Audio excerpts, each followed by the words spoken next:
Yo, what's up, guys? Teachable over here. Namaste. Today we are reacting to India.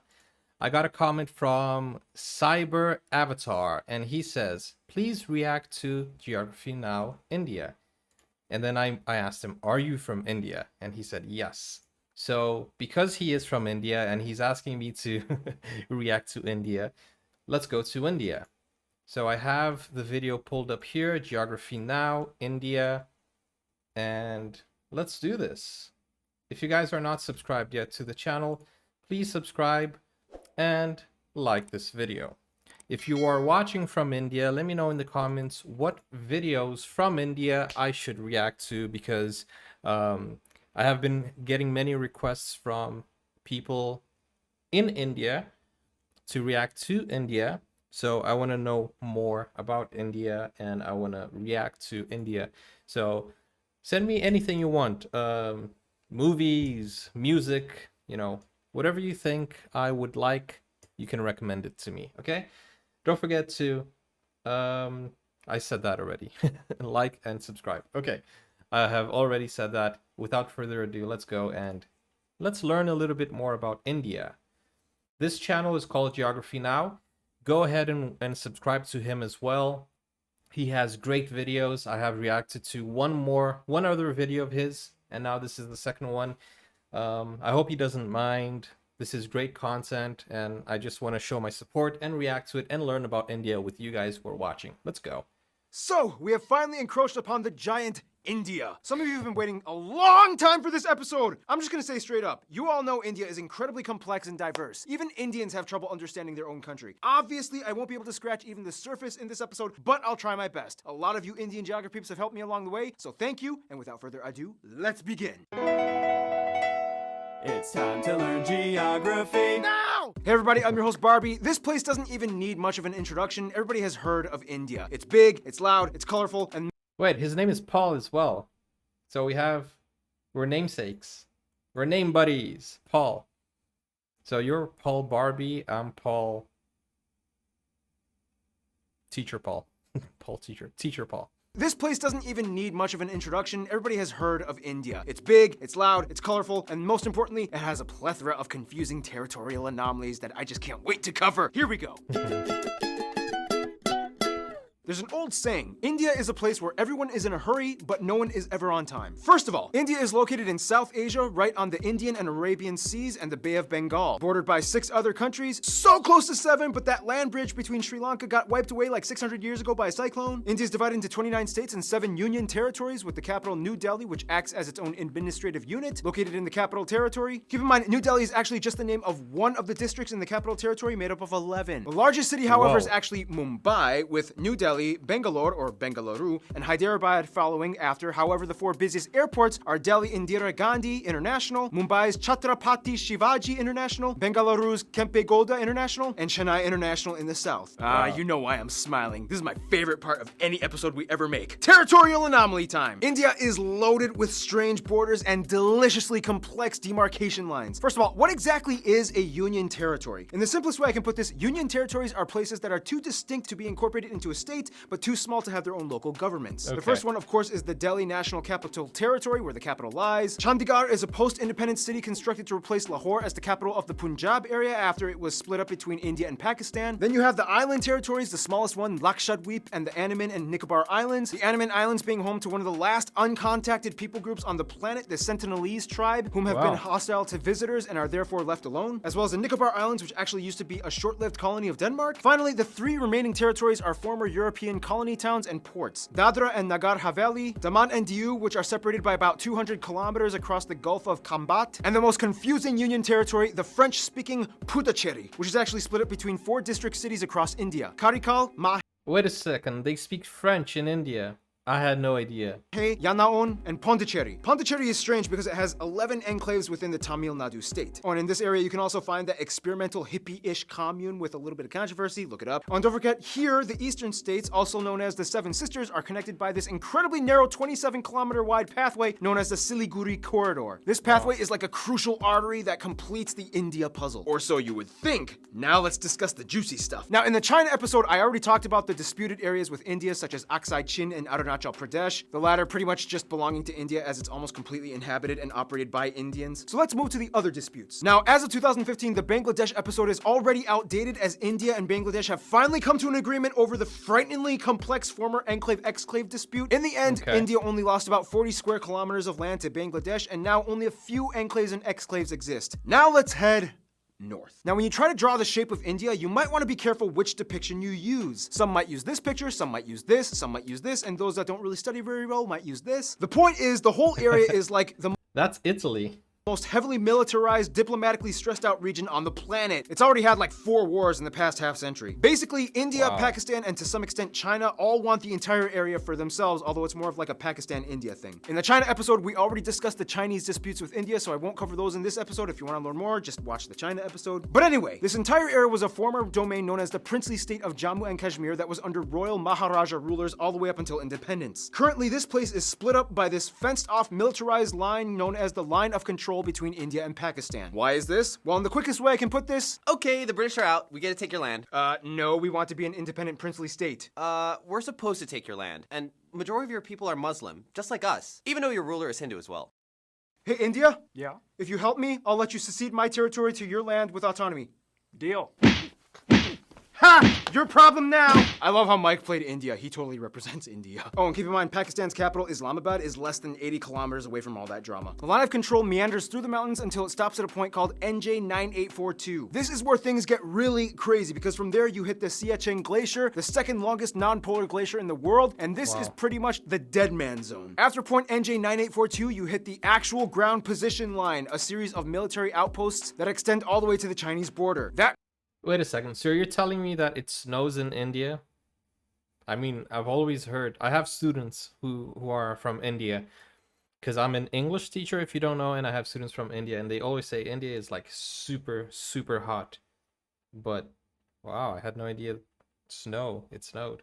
That means everything in this area is ground zero for the Indo-Pak tension. And you know, the crazy thing is there's actually literally small towns of normal, regular civilians living in these areas high up in the mountains, many of which just go about daily life, going to work and raising their families. Otherwise, they have a river dispute with Nepal and various river islands disputed with Bangladesh. Outside of all the dispute stuff though, India not only has the world's second largest road network and 3 of the world's top 10 megacities and their own space program, but they also have a copious abundance of landmarks and notable sites, way too many to list, but some of the ones that you guys, the Indian geographers, have told me to mention include places like the abandoned Danush Kodi Ghost City, Golconda Fort, the 4 pillars of Charminar, the Ajanta Buddhist art caves, the Ellora monolithic ruins, Mandu Fortress, the Golden Temple, which feeds over 100,000 people a day, the Gol Gumbaz Mausoleum, the Kalavantin Durg Post, the ruins of Hampi, the hill forts of Rajasthan, Shatrunjaya Hill, which is basically like a mecca for Jains, the Temple of the Bodhi Tree, Jal Mahal, Bangart Fort, the most haunted place in India, Mahabat Maqbara, and keep in mind, just like in China, you can find a Great Wall of India in Rajsamand. There's also Really? the Paritala Anjaneya Temple with the largest statue in India depicting Hanuman, and at over 150 acres, the Sri Rangan Attaswamy Temple, the largest Hindu temple in the world. Oh yeah, and Wait a second. Hanuman. Wow. Guys, you don't know this about me, but I like playing games, so I'm a gamer. And recently, well, for the past like 2-3 years, I've been playing a mobile game, and there's a character called Hanuman, and he is like a wolf, a feline. I don't know what he is, and yeah, now I understand why. Interesting. If you guys want to play with me, I have a guild. It's actually, the game is called Trials of Heroes. So statue in India depicting Hanuman, and at over 150 acres, the Sri Rangan Attaswamy Temple, the largest Hindu temple in the world. Oh yeah, and there's also that building with the stuff in the thing, whatever. Anyway, we could go on for centuries talking about India's Mahal. rich constructed domicile, but what it lies on top of is even more fascinating. Now, don't make this mistake. I'm going to India. All I need are my sandals and sunscreen.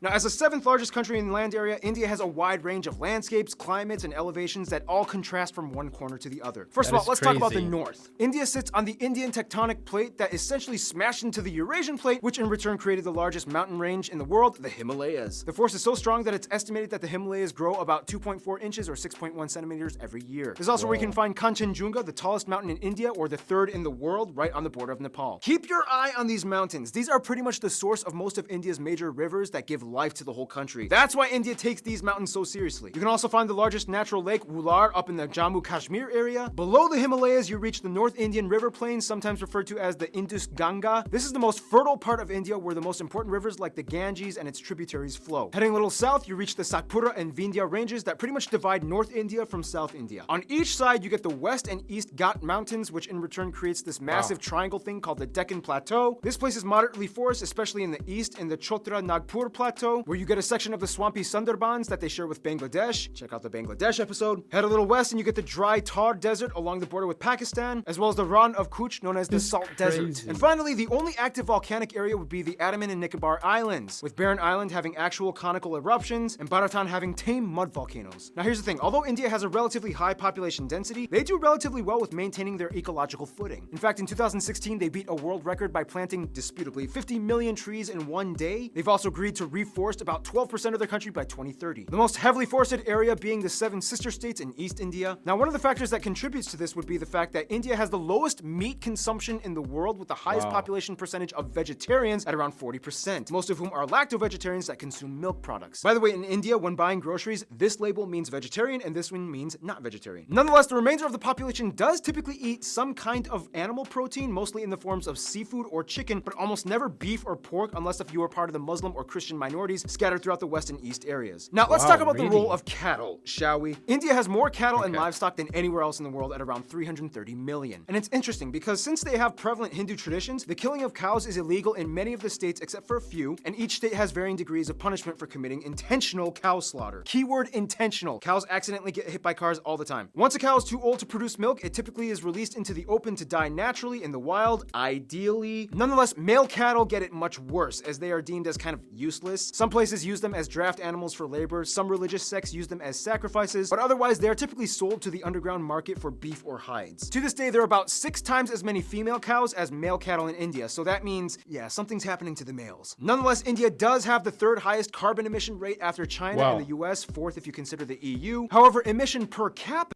Okay, let's just go back to the cattle. I knew it was like illegal to kill cattle in some parts of India, but the fact that they barely eat meat, how I don't know, like how can you? I know it might be like a religious thing, but come on, who doesn't like a nice juicy steak, right? But still, I respect that. But I don't think I would be able to go on without, you know, my steaks. They rank pretty low at only about 2 kilotons per person. Contrast that with Qatar at about 40. There are 94 national parks, 501 animal sanctuaries across the country where you can find some of the national animals like the peacock, the Ganges River dolphin, the king cobra, the Indian elephant, and the highest population of Bengal tigers in the world, which are all highly protected. India also has the most irrigated land in the world, which allows them to become the #1 producer of multiple products like millet, bananas, lemons, limes, mangoes, ginger, chickpeas, milk, butter, fennel, jute, and about 75% of the world's spices alone come from India. Speaking of which, food! Typically you can find the staples roti, chapati, and naan in the north, idli and dosa in the south, and everybody eats rice. The more commonly commercialized Indian foods that we in the West grew up knowing, like samosas, tikka masala, tandooris, and my favorite Indian dish, palak paneer, these usually come from the northern regions of India. Seriously, India, you took spinach and made it fat. I love you guys! Otherwise, the West is mostly known for their chutneys. I love spinach, but I have never tried this before. What is it? Is it like spinach with... It sounded crunchy when he ate it. India dish, palak paneer. These usually come from the northern regions of India. Seriously, India, you took spinach and made it fat. I love you guys. Otherwise, the That West is is mostly amazing. known for their chutneys and I pickled love- foods, as well as love beef, since there's a spinach. high number of Muslims and Christians. The South uses a lot more coconut and has some of the best curries like porials, sambras, rasams, and tutus. And the East is known for having the best desserts like peda, mishti doi, rasgulla, or shondesh. Speaking of which, India is so diverse and complex that sometimes even Indian people need translators when going to different states. It's about to get 10 times more confusing in about 3, 2, 1. Shashti Tharoor once said, "In India, we celebrate the commonality of major differences. We are a land of belonging rather than blood." First of all, India has a population of about 1.3 billion people and is That's the a second lot of most people. populous country in the world after China, with about 18% of the world's population. About 72% of the country is Indo-Aryan and a quarter are Dravidian, and the majority of the remainder are Mongoloid, Asian, and other people groups. They also use the Indian rupee as their currency. They use the Type C, D, and M plug outlets, and they drive on the left side of the road. By the way, Wait, how can you use 3 types of plug outlet? So you're telling me that in the same country, when you travel, you need to have all 3? and M plug outlets, and they drive on the left side of the road. By the way, technically it's illegal for these banknotes to leave the country, but you guys have sent me a lot of them for fan mail for Fan Friday videos, so I don't want to go to jail. Again. Now keep in mind, those statistics that I just mentioned are incredibly generalized. Of the Indo-Aryan and Dravidian communities, there are about 2,000 different ethno-linguistic people groups in India, with about 645 district indigenous tribes, 52 major ones. So obviously we can't cover What? them all, but what we do know is that the North is very different from the South. For one, the North mostly speaks in languages that are all related to the Indo-Aryan branch, with languages like Hindi, Bengali, Punjabi, and Gujarati, whereas the South speaks a completely unintelligible Dravidian branch, with languages like Tamil, Telugu, Malayalam, and Kannada. I have a student who speaks Tamil, and he was telling me about the movies from where he is, and he says it's better than Bollywood. I don't know.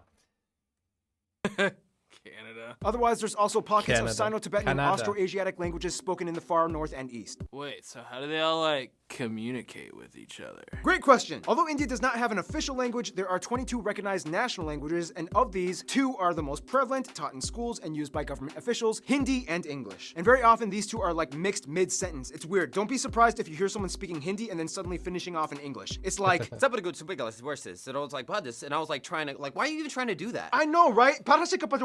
And in the washing machine, I told them, a Bob Saget with a chainsaw. Now, of course, let's discuss the one thing that goes hand in hand with India: Hinduism. About 80% of India claims to be Hindu, or at least part of the Hindu practicing community. Now, we don't have time to explain everything about the tenets and multi-layered philosophies and practices of Hinduism. If you want to know, just talk to a Hindu person. But basically, one thing you do need to know is that Hindu-driven ideologies pretty much dominate most of life in India, everything from family to business. You will see colorful, mesmerizing shrines, temples, statues, and rituals being performed everywhere, even in public. On the Bharat Mata, the Mother of India, statues are everywhere. She's like the symbol of India. The largest Hindu pilgrimage, the Kumbh Mela, happens every 3 years, rotating between 4 cities, in which the adherents bathe in the Ganges River and enjoy a Wow. massive festival with tens of millions of people. Like, seriously, you can practically see it happening from space. Now, a controversial topic in relation to Okay, so what happened during COVID?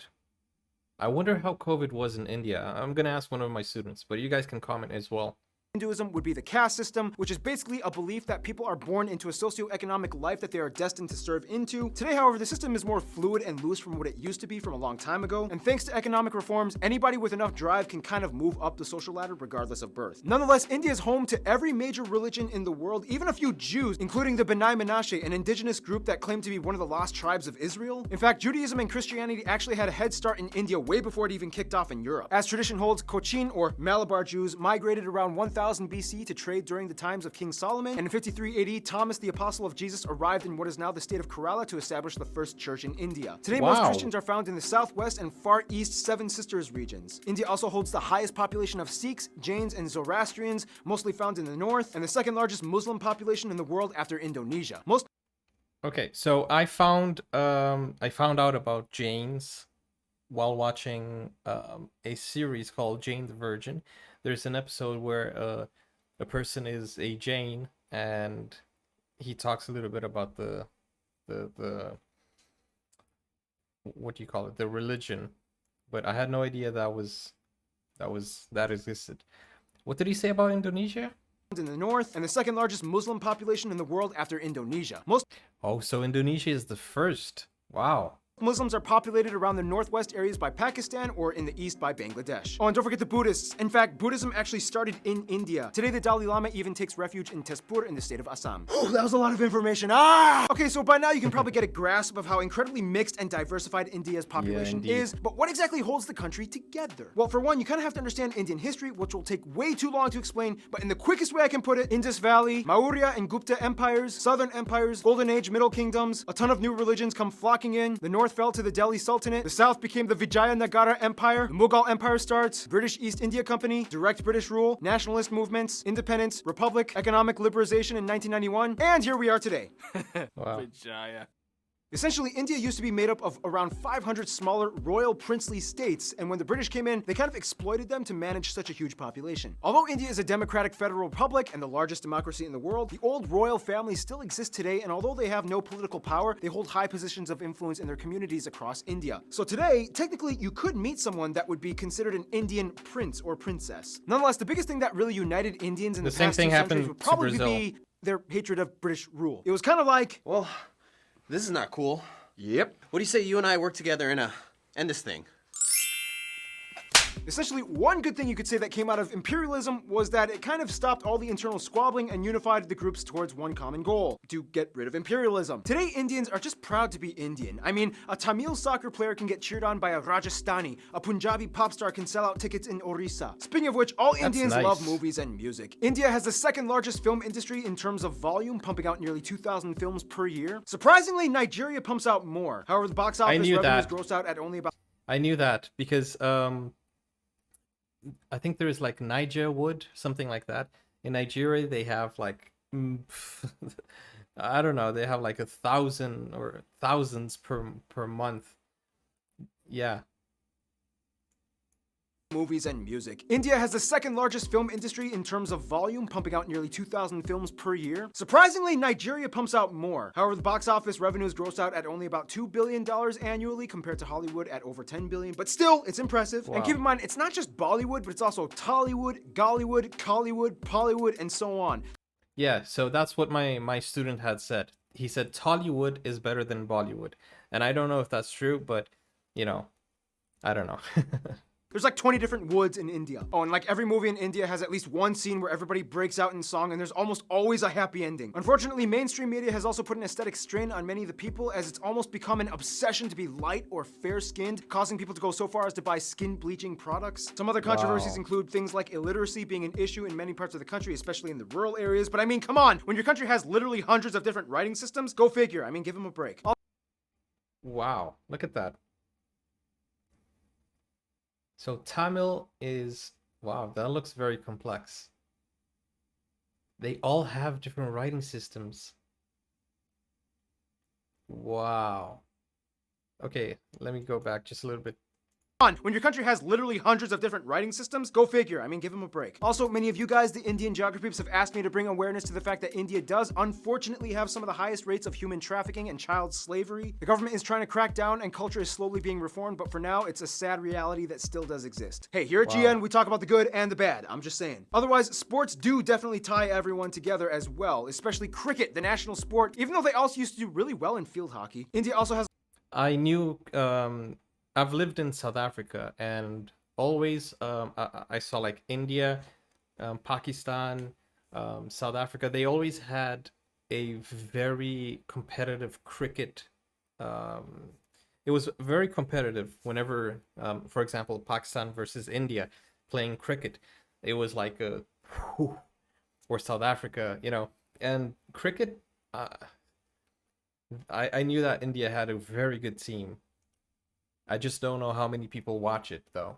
has a lot of their own indigenous sports like Dopkel in Assam, bull racing in Kerala, Insuknar, rod pushing in Mizoram, and Malakamba, the strange pole yoga gymnastics thing in the south. Otherwise, some notable people from India or of Indian descent might include people like Siddhartha Gautama or the Buddha, Mahavir, Ashoka the Great, Prithviraj Chauhan, Aurangzeb, Shivaji of the Maratha Empire, Mohandas or Mahatma Gandhi, Indira Gandhi, Subhash Chandra Bose, Jawahar Lal Nehru, Rabindranath Tagore, C.V. Raman, Satyendra Nath Bose, Bhagat Singh, Dr. APJ Abdul Kalam, Shah Rukh Khan, I Amitabh know Bachchan, him. Amir Khan, Salman Khan. Okay, let's go back. I know from that list, I thought he was just saying elders. But so from this list, I know Gandhi, Mahatma Gandhi. Lal Nehru, Rabindranath Tagore, C.V. Raman, Satyendra Nath Bose, Bhagat Singh, Dr. APJ Abdul Kalam, Shah Rukh Khan. I know him, the king of Bollywood. He has like tons of movies. There's a movie with him that, well, many movies with him that he is like a super action man. Amitabh Bachchan, Amir Khan, I know him. Salman Khan, Priyana I know her. She's in American movies as well, I think. Chopra, Ben Kingsley, Oh, Ben Kingsley. Of course, Ben Kingsley. Wow, this guy is awesome. Khan, Salman Khan, Priyana Chopra, Ben Kingsley, Sundar Pichai, Satya Narayana Nadella, A.R. Rahman, Sachin Tendulkar, and Mahendra Singh Dhoni. There's also literally millions of other famous people I missed out on. If you want to mention them, please, there's a comment section below. Use it. In the meantime, we got to finish this info marathon, shall we? He didn't say M. Night Shyamalan, who is like a huge, famous movie director in Hollywood. M. Night Shyamalan. He's American? No, he was born in India, in Mahe. M. Night Shyamalan. He should have said that. He was born in India.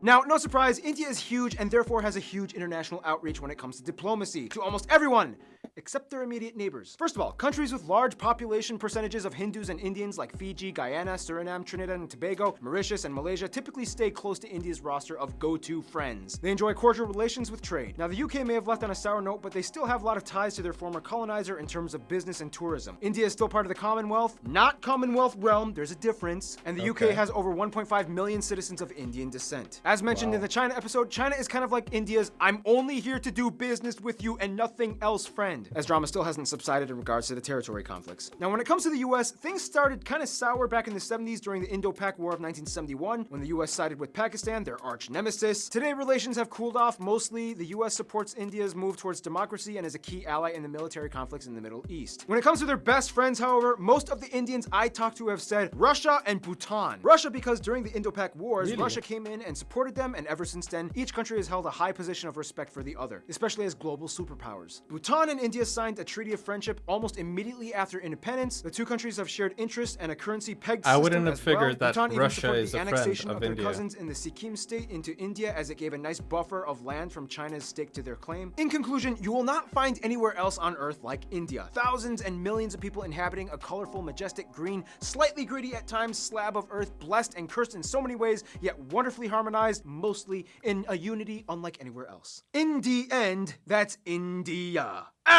Stay tuned, Indonesia is coming up next. Oh, I should watch Indonesia.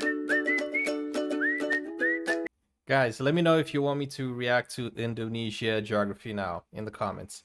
Well, that was India for you. I hope you guys enjoyed it. I hope you enjoyed my reaction to it. And hey, I want to learn more about India. So let me know, guys. And let me know what I should react to. If you have any video in mind, any singer, anything that you want me to react to India, let me know in the comments down below. And yeah, I'll probably react to it. And let me know where you're watching from. What country, what city, what state, what village, where are you watching from? Let me know in the comments. And hey, if there is anything that I need to know extra about India, let me know also. And that's it, guys. I hope you enjoyed today's reaction, and I'll see you on the next time. Let me know where I should travel to next. Maybe you're not watching from India, but you want me to visit your country, so let me know. Take care now.